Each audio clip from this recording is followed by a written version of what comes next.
ಶ್ರೀ ಪ್ರಾಥಮಿಕ ಪ್ರೌಢಶಾಲೆ ಬೆಳಗಿ ಎಲ್ಲರಿಗೂ ಮತ್ತೊಮ್ಮೆ ವಿಶ್ವ ಮಹಿಳಾ ದಿನಾಚರಣೆಯ ಶುಭಾಶಯಗಳು. ಜನನಿ ಜನ್ಮಭೂಮಿಶ್ಚ ಸ್ವರ್ಗಾದಪಿ ಗರೀಶೆ ಅಂದ್ರೆ ನಮ್ಮನ್ನ ಹೆತ್ತ ತಾಯಿ ಮತ್ತು ಭೂಮಿ ತಾಯಿ, ಈ ಎರಡು ತಾಯಿಗಳನ್ನ ಮೀರಿಸುವಂತಹ ಇನ್ನೊಂದು ಶಕ್ತಿ ಯಾವುದೂ ಇಲ್ಲ ಅಂತ ಹೇಳ್ತಾರೆ ಇಲ್ಲೇ ಪುರಾಣ ಪ್ರಕಾರ.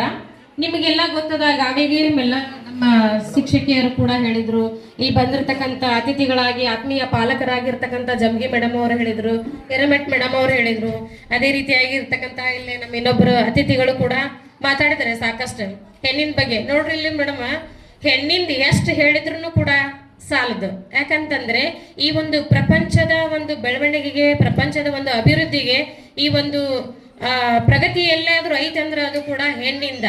ನೀವೇನಾರ ಅನ್ಕೊಂಡ್ರಿ, ಇಲ್ಲಿ ನಾವು ಇಲ್ಲಿ ಗಂಡ್ಮಕ್ಳು ಇದ್ದವ್ರು ಏನಾರು ತಪ್ಪು ತಿಳ್ಕೊಂಡ್ರು ಪರವಾಗಿಲ್ಲ. ಯಾಕಂತಂದ್ರೆ ಜನನಕ್ಕೆ ಕಾರಣ ಇರ್ಬೋದು ಕರೆ, ಆದ್ರೆ ಎಲ್ಲಾ ಒಂದು ಪ್ರಗತಿಯನ್ನು ಸಾಧಿಸ್ಬೇಕಾತಂದ್ರೆ ಹೆಣ್ಣು, ಹೌದಾ? ಅದಕ್ರಿ ಇಲ್ಲಿ ಏನಪ್ಪಾ ಅಂತಂದ್ರೆ ಮನೆ ಮೊದಲ ಪಾಠಶಾಲೆ, ಜನನಿಯಿಂದ ಪಾಠ ಕಲಿತ ಜನರು ಧನ್ಯರು ನಾವು ಹೇಳ್ತೀವಿ, ಹೌದಲ್ರಿ? ನೋಡ್ಲಿ, ಪ್ರಥಮವಾಗಿ ಮಗು ಏನಪ್ಪಾ ಅಂತಂದ್ರೆ ಇಲ್ಲಿ 9 ತಿಂಗಳ ತಾಯಿ ಹೊಟ್ಟಿ ಗರ್ಭದಲ್ಲಿ ಇಟ್ಕೊಂಡು ಮತ್ತವನ ಭೂಮಿಗೆ ತಂದು ಬಾಲ್ಯದಿಂದ ಹಿಡಿದು ಯೌವನ ವ್ಯವಸ್ಥೆವರೆಗೂ ಅಂದ್ರೆ 18 ವರ್ಷದ ತಕಾನು ಕೂಡ ತಾಯಿ ಏನ್ ಮಾಡ್ತಾಳಪ್ಪ ಅಂತಂದ್ರೆ ಮಗುವನ್ನ ಹೆತ್ತು ಅದಕ್ಕೆ ಹಾಲು ಉಣಿಸ್ತಾಳ. First step. ಏನ್ ಮಾಡ್ತೈತೆ ಅಂದ್ರೆ ಅದು ಅಂಬಿಗಾಲ್ ನಡಿಬೇಕಾತಂದ್ರೆ ಹಿಂಗ್ ನಡಿ ಅಂತ ತೋರಿಸ್ತಾಳ ತಾಯಿ. ಅಲ್ಲೇ ತನ್ನ ಒಂದು ದೈಹಿಕ ಒಂದು ಅವಯವಗಳ ಮುಖಾಂತರ. ಆಮೇಲೆ ಮಾತನ್ನ ಕಲಿಸ್ತಾಳ, ಎಲ್ಲೇ ದೈಹಿಕ ಅವಯವಗಳ ಮುಖಾಂತರ. ನೆಕ್ಸ್ಟ್ ನಿಂದ್ರಿಸ್ತಾಳ, ಆಡಿಸ್ತಾಳ. ಆತನ ಏನು ಬೀಳು ಏಳುಗಳಲ್ಲಿ ಕೂಡ ತಾನು ಸಹಪಾಠಿಯಾಗಿ ಏನ್ ಮಾಡ್ತಾಳಪ್ಪ ಅಂತಂದ್ರೆ ಕಲಿಸುವುದರ ಜೊತೆಗೆ ತಾನು ಕಲಿತಾಳ. ಈ ರೀತಿಯಾಗಿ ಹೆಣ್ಣು ಮಗುವನ್ನ ಬೆಳೆಸ್ತಾಳ. ಒಂದ್ ಹೆಣ್ಣು ಈ ರೀತಿ ಮಗುನ ಪಾಲನೆ ಪೋಷಣೆಯಲ್ಲಿ ತನ್ನದೇ ಆದಂತಹ ಪಾತ್ರವನ್ನ ವಹಿಸ್ತಾಳ. ಜೊತೆಗೆ ಏನಪ್ಪಾ ಅಂದ್ರೆ ನಮ್ಮ ಇತಿಹಾಸದ ಪ್ರಕಾರ ಇಲ್ಲಿ ಮೇಡಮ್ ಅವ್ರು ಹೇಳಿದ್ರು, ಇತಿಹಾಸದೊಳಗ ಕಿತ್ತೂರು ರಾಣಿ ಚೆನ್ನಮ್ಮ, ಒನಕೆ ಓಬವ್ವ, ಬೆಳವಡಿ ಮಲ್ಲಮ್ಮ ಅಂತ ಹೇಳಿದ್ರು. ಇವರೆಲ್ಲ ಇತಿಹಾಸಕಾರರು ಬರ್ತಾರ. ಅದಕ್ಕಿಂತ ಇನ್ನು ಸಾಕಷ್ಟು ಮಹಿಳೆಯರು ನಮ್ಮ ದೇಶದಲ್ಲಿ ತಮ್ಮದೇ ಆದಂತ ಚಾಪ್ ಮೂಡಿಸ್ಯಾರ ಮೇಡಮ್. ಈಗ ವಿಜ್ಞಾನ ತಂತ್ರಜ್ಞಾನ ಎಷ್ಟು ಮುಂದುವರೆದೈತಿ ಗೊತ್ತೈತಿ ನಿಮ್ಗೆಲ್ಲ. ಎಲ್ಲದೂ ಕೂಡ ಏನಪ್ಪಾ ಅಂತಂದ್ರೆ ಹೆಸರುವಾಸಿಯಾಗಿರ್ತಕ್ಕಂಥವ್ರು. ಕೇವಲ ಈಗ ಏನಪ್ಪಾ ಅಂತಂದ್ರೆ ಮಹಿಳೆಯರಿಗೆ ಏನಿತ್ತು ಮೊದಲ 33% ಮೀಸಲಾತಿ ಇತ್ತು. ಈ ಸದ್ಯಕ್ಕೆ ಏನಾಗೈತಪ್ಪ ಅಂದ್ರೆ 50 ಆಗೈತೆ. ಏನು ನೆಕ್ಸ್ಟ್ ಏನಾಗತ್ತಂದ್ರೆ 75 ಆಗತ್ರಿ. ಆಮೇಲೆ ಏನಾಗತ್ತಂದ್ರಿ ಗಂಡ್ಮಕ್ಳಿಗೆ ಏನು ಸ್ಥಾನ ಇಲ್ಲ ಅನ್ನೋಂತ ಒಂದು ಪರಿಸ್ಥಿತಿ ಬಂದ್ರು ಬರ್ಬೋದು, ಹೇಳಕ್ಕಾಗಲ್ಲ.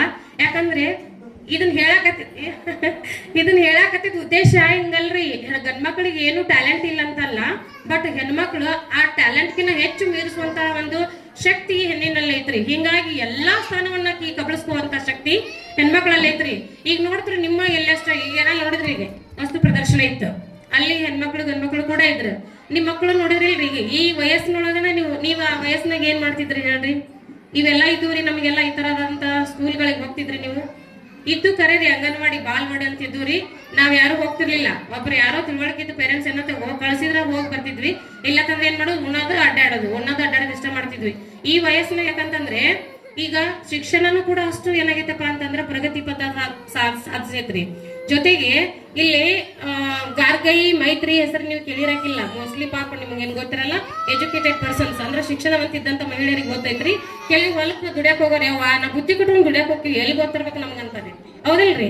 ಇಲ್ಲಿ ವೈದಿಕ ಕಾಲದಲ್ಲಿ ಏನ್ ಮಾಡ್ಕೊ ಅಂತಂದ್ರೆ ವೇದ ಉಪನಿಷತ್ತುಗಳಿದ್ರಿ. ಅವಾಗನ ಗಾರ್ಗೈ ಮೈತ್ರಿ ಸಾಕಷ್ಟು ಮಹಿಳೆಯರು ಏನ್ ಮಾಡಿದ್ರಿ ಅಂದ್ರೆ ಶಿಕ್ಷಣಕ್ಕಾಗಿ ಒತ್ತು ಕೊಟ್ರಿ. ಅದ್ರೊಳಗ ಜ್ಯೋತಿಬಾ ಫುಲೆ ಅಂತಂದ ಹೆಸರದ್ರಿ, ಬಾಯ್ಸ್ ಅಂದ್ರೆ ಶಿಕ್ಷಣ ಪ್ರೇಮಿ ಕೂಡ ರೀ, ಶಿಕ್ಷಣ ತಜ್ಞ. ಅವರ ಹೆಂಡತಿ ಆಗಿರ್ತಕ್ಕಂಥ ಸಾವಿತ್ರಿಬಾ ಫುಲೆ ಅಂದ್ರೆ ಅವ್ರ ಏನ್ ಮಾಡಿದ್ರಿ, ಈ ತರ ಇರ್ತಕ್ಕಂಥ ನಾವು ಮಹಿಳೆಯರಿಗೆ ಸ್ಥಾನಮಾನ ಕೊಡುದು ಹೆಂಗ, ಮಹಿಳೆಯರು ಕೂಡ ಕೇವಲ 4 ಗೋಡೆಗೆ ಮಾತ್ರ ಸೀಮಿತ ಅಲ್ಲ, ಹೌದಾ? ಮಗುನ ಹೆರಿಬೇಕು, ಅವ್ರನ್ನ ಬೆಳೆಸ್ಬೇಕು, ಅಡಿಗೆ ಮಾಡ್ಬೇಕು, ಉಣ್ಬೇಕು, 4 ರೂಮ್ನಾಗ ಇರೋದು ಅಷ್ಟೇ ಅಲ್ಲ, ಆಕಿನೂ ಕೂಡ ಸಾಕಷ್ಟು ಆಕಿಗೆ ಏನೈತಿ, ಜ್ಞಾನ ಐತಿ. ಆಕಿನ ಎಲ್ಲಾ ಒಂದು ಪ್ರಗತಿಯೊಳಗೆ ಮುಂದೆ ಬರಕ್ ಸಾಧ್ಯ ಐತೆ ಅಂತ ತಿಳ್ಕೊಂಡು ಏನ್ ಮಾಡಿದ್ರಿ, ಪ್ರಪ್ರಥಮವಾಗಿ ಮಹಿಳಾವಾದಿ ಅನ್ಬಹುದು, ಮಹಿಳಾ ಶಿಕ್ಷಣವಂತೇನು ಅಂತಾಗಿರ್ಬಹುದ್ರಿ. ಸಾವಿತ್ರಿಬಾ ಫುಲೆ ಅವ್ರು ಏನ್ ಮಾಡಿದ್ರಂದ್ರಿ, ಸಾಕಷ್ಟು ನರ್ಸರಿ ಸ್ಕೂಲ್ಗಳಂತದ್ದು ಮಹಿಳೆಯರಿಗಾಗಿ ಅಂದ್ರೇನು ವಿದ್ಯಾರ್ಥಿನಿಯರಿಗಾಗಿ ಅವ್ರು ಏನ್ ಮಾಡಿದ್ರು, ಶಿಕ್ಷಣ ಕೊಡಕತ್ತಿದ್ರಿ. ಈಗ ಹೇಳಿದ್ರಲ್ರಿ ಚೆನ್ನಮ್ಮ, ಬೆಳವಡಿ ಮಲ್ಲಮ್ಮ ಅಂತ ಹೇಳಿದ್ರು, ಅವ್ರು ಇತಿಹಾಸಕಾರರು ಬಂದ್ರು. ಇವ್ರು ವೇದ ಕಾಲದೆಲ್ಲ ಬರ್ತಾರ್ರಿ. ನೀವು ಮತ್ತೆ ಈಗ ಅದೊಂದ ಕ್ಷೇತ್ರ ಅಲ್ರಿ, ವಿಜ್ಞಾನ ತಂತ್ರಜ್ಞಾನ ಮುಂದುವರೆದಾಗ ಬರೀ ಇದೊಂದ ಕ್ಷೇತ್ರಕ್ಕೆ ಬರಲ್ಲ, ಎಲ್ಲಾ ಕ್ಷೇತ್ರದಲ್ಲಿ ಸಾಹಿತ್ಯ ಬಂತು, ಸಂಗೀತ ಬಂತು, ಕಲೆ, ಆಮೇಲೆ ಇಂಜಿನಿಯರಿಂಗ್ ಬಂತು, ಬಸ್ ಕಂಡಕ್ಟರ್ ಬಂತು. ನೋಡ್ತಿರ್ಲಿಲ್ರಿ ನೀವು ಬಸ್ನಾಗ ಹೋಗ್ತಿರಲ್ಲ, ಅಲ್ಲೇ ಎಲ್ಲ ಬಸ್ ಕಂಡಕ್ಟರ್, ಬಸ್ ಡ್ರೈವರ್ಸ್ ಅದೇ ಅದಾರ್ರಿ, ಪೈಲಟ್ ಅದಾರ್ರಿ, ಇಂಜಿನಿಯರಿಂಗ್ ಅದಾರ್ರಿ, ಆಮೇಲೆ ಏನಪ್ಪಾ ಅಂತಂದ್ರೆ ಮೊದಲ ಮಹಿಳಾ IPS ಅಧಿಕಾರಿ ಕಿರಣ್ ಬೇಡಿ ಅವರು ಎಲ್ಲರಿಗೂ ಸ್ಫೂರ್ತಿ ಮಾಡೆಲ್ ರೀ ಅವರು. ಎಷ್ಟು ಸ್ಫೂರ್ತಿ ಅಂತಂದ್ರೆ ನೀವು ಕೂಡ ನಾವು ಗಂಡ್ಮಕ್ಳಲ್ಲಿ ಇರ್ತಕ್ಕಂಥ ಧೈರ್ಯ ಕೆಚ್ಚದೆ ನಮ್ಮಲ್ಲಿ ಐತೆ ಅಂತೇಳಿ ತೋರಿಸ್ಕೊಟ್ರಿ ಅವರು. ಅವ್ರು ನೋಡಿ ಸಾಕಷ್ಟು ಮಂದಿ ಪ್ರೇರಿತವಾಗಿ ಏನ್ ಮಾಡ್ರಂದ್ರೆ, ನೀವು ಕಿರಣ್ ಬೇಡಿ ಅಂತಕ್ಕಂಥ ಫಿಲ್ಮ್ ನೋಡಿರ್ಬೇಕ್ರಿ, ಪಿಕ್ಚರ್ ನೋಡ್ತಿರಿಲ್ರಿ ನೀವು, ನೋಡಿರಿಲ್ಲ ಬಾಲಶ್ರೀ ಹೆಂಗೆ ಆಕ್ಟ್ ಮಾಡ್ಯಾಳ ಅಂತ ಹೇಳ್ರಿ. ಆ ಒಂದು ಧೈರ್ಯ ಏನಾಗತ್ತಪ್ಪ ಅಂದ್ರೆ ಸಾಕಷ್ಟು ಜನರಲ್ಲಿ ಬಂದು ಏನಾಗ್ಯಾರಂದ್ರೆ ನಾನು ಕೂಡ ಏನಾಗ್ಬೇಕು, ಪೊಲೀಸ್ ಆಗ್ಬೇಕು, ನಾನು IPS ಅಧಿಕಾರಿ ಆಗ್ಬೇಕಂತ ತಿಳ್ಕೊಂಡು ಎಷ್ಟೋ ಮಂದಿ ಆ ತರದಂತ ಒಂದು ವೃತ್ತಿಯನ್ನು ಆಯ್ಕೆ ಮಾಡ್ಕೊಂಡಾರಿ. ಕೆಲವೊಂದು ನೋಡಿರಿ, ಈಗ ನಮ್ಮ ರಾಷ್ಟ್ರಪತಿ ಯಾರೀ ಪ್ರತಿಭಾ ಸಿಂಗ್ ಪಾಟೀಲ್ ಅವರು ಪ್ರಥಮವಾಗಿರ್ತಕ್ಕಂಥ ಮಹಿಳಾ ರಾಷ್ಟ್ರಪತಿ.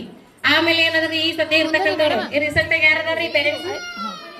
ವೆರಿ ಗುಡ್ ರೀ, ಕ್ಲಾಪ್ಸ್ ಹಾಕ್ರಿ ಎಲ್ಲಾರು ಒಂದ್ರಿ, ಕ್ಲಾಪ್ಸ್ ಹಾಕ್ರಿ. ಹೌದ್ರಿ, ಯಾಕಂದ್ರೆ ನಮ್ಮ ಪೇರೆಂಟ್ಸ್ಗೆ ಇಷ್ಟು ಕೂಡ ಏನೈತಂದ್ರೆ ರಾಜಕೀಯವಾಗಿ ಕೂಡ ಜ್ಞಾನ ಐತೆ ಅವರಿಗಲ್ಲಿ. ತುಂಬಾ ಖುಷಿ ಅನ್ಸತ್ರಿ.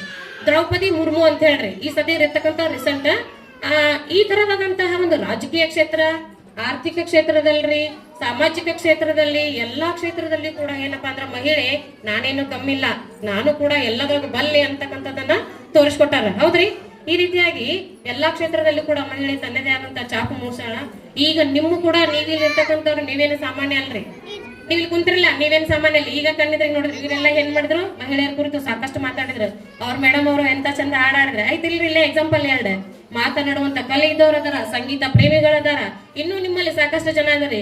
ನಿಮಗೂ ಕೂಡ ಅವಕಾಶ ಕೊಡ್ತೀವಿ, ಮಾತಾಡ್ತೀನಿ ಅಂದ್ರೆ ಯಾರು ಮಾತಾಡ್ತೀರಿ ಕೈ ಎತ್ರಿ, ಯಾರು ಮಾತಾಡ್ತೀರಿ ಕೈ ಎತ್ರಿ. ನಿಮಗೆಲ್ಲ ಸ್ಟೇಜ್ ಕರೇಜ್ ಬೆಳೆಸ್ಕೋಬೇಕ್ರಿ ಇಂಥವೆಲ್ಲ ಫಂಕ್ಷನ್ ಅನ್ನು ಬಳಸ್ಕೊಂಡು. ಹೌದ್ರಿ, ಎಲ್ಲರಿಗೂ ತಾನೇ ಬರಲ್ಲ ಅದು. ಇಲ್ಲಿ ಬಂದಾಗ ಯಾವಾಗ ನಾವು ತಪ್ಪಲಿ ಇದು ಮಾಡ್ಲಿ, ಇಂಥ ಅವಕಾಶಗಳು ಸಿಕ್ಕಾಗ ಬಳಕೆ ಮಾಡ್ಕೊಳ್ರಿ. ಅದರಿಂದ ನಿಮ್ಗೆ ಏನಾಗತ್ತಪ್ಪ ಅಂದ್ರೆ ಧೈರ್ಯ ಬರತ್ತ. ಯಾರಿಗೂ ಏನಿಲ್ಲ, ಯಾವ್ದು ಮನುಷ್ಯನ್ಕಿನ ಮುಂದ್ ಹುಟ್ಟಿಲ್ರಿ, ಎಲ್ಲಾರು ನಾವು ಮಾಡ್ಕೊಂಡಾಗ ಮಾತ್ರ ಸಾಧ್ಯ ಆಗತ್ತ. ಹೌದು, ಏನಾಗ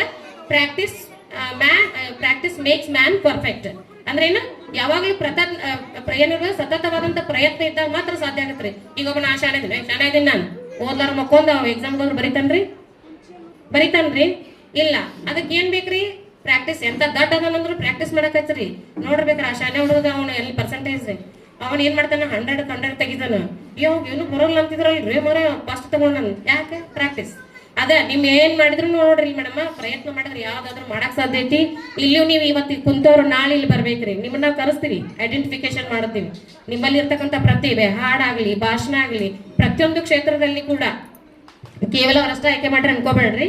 ಸೊ ಅಲ್ಲ ಮಾತನಾಡ್ತಕ್ಕಂಥವ್ರು ನಾವು ಇಲ್ಲಿ ಕುಂದಿರ್ಸಿವಿ. ನಮ್ಗೆ ನೀವೆಲ್ಲ ಒಂದೇ, ನಮ್ಮ ಪೇರೆಂಟ್ಸ್ ಅಂದ್ರೇನು ಎಲ್ಲ ಒಂದೇ. ನೀವು ಕೂಡ ಈ ಧೈರ್ಯವನ್ನ ಬೆಳೆಸ್ಕೊಡ್ರಿ. ನೀವು ಈ ಸ್ಟೇಜಿಗೆ ಬಂದು ಕುಂದ್ರು ಅಂತ ಆಸೆ ನಂದೈತ್ರಿ.